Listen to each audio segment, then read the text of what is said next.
Ito na po ang tips para mapanatili ang ating pangarap sa buhay. Number 1 is you can study hard and do your best. Study hard means kailangan mo magsikap na mag-aral na mabuti. Sa economic status natin, tayo ay nasa lower class. Ibig sabihin ng lower class, mahirap, poor tayo. Pero kung datako tayo sa middle class, ibig sabihin, tayo pa rin ang may kaya, no? Diba? Para makatungtong tayo sa higher class, base sa economic status nito.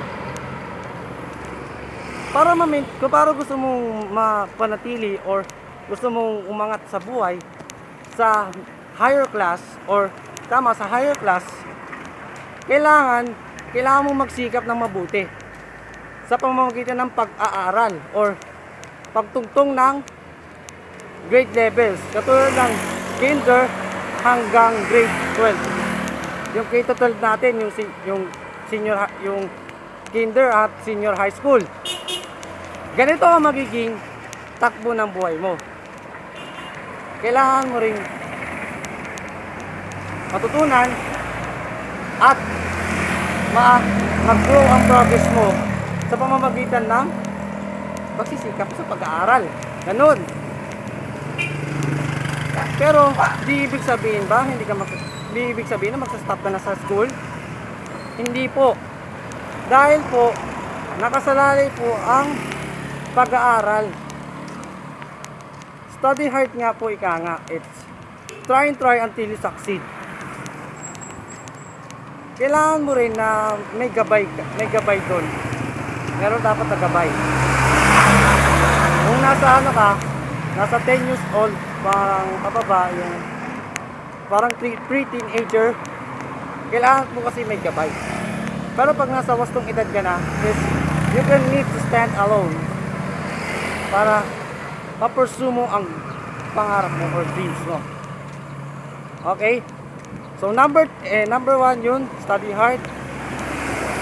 At hindi ko alam isa.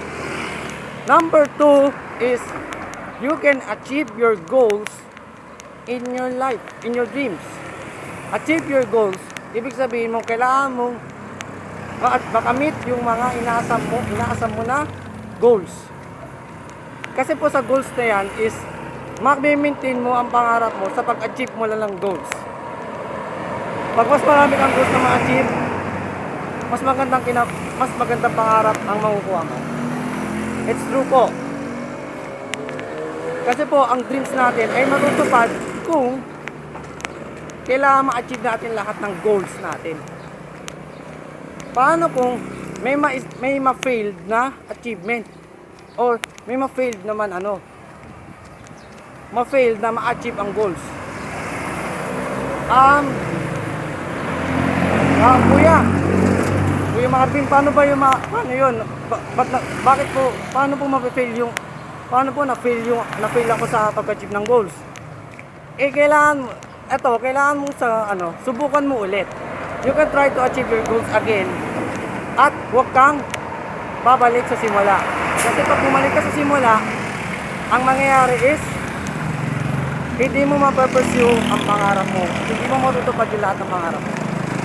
It's so sad po. Pero yan po isa sa mga points doon para mapanatili ang pangarap natin sa buhay. Yup. You can keep your goals and you can achieve it. Number 3, paano mapapanatili ang pagpapatupad sa pangarap? Ito, to find your people or friends that you may support you. Para makapaghanap ka ng kaibigan or kasandalan mo para suportahan sa pangarap mo. Kasi ang pangarap na yun is kailangan may gano'n kang kaibigan na sasandal sa'yo. Sa kahit anumang oras, sa kahit anumang panahon. Pasensya na po ganyan pala talaga ang boses ko. Kasi para ma-empower kayo. To empower yourself. Okay? Okay, back to the ball game. Yan po ang kailangan meron tayong maaasahang kaibigan or kakilala natin or sa bahay natin or mga kakilalang kapitbahay. Somewhere or sometimes.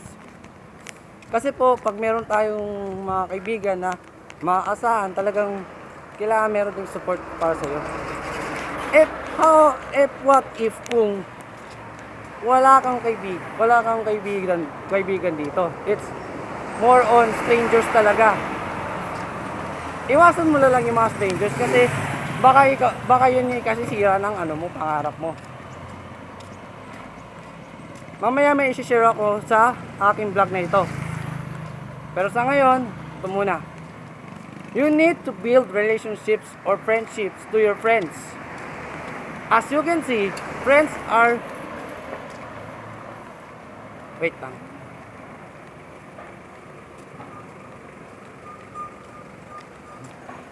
Commercial. Friends are always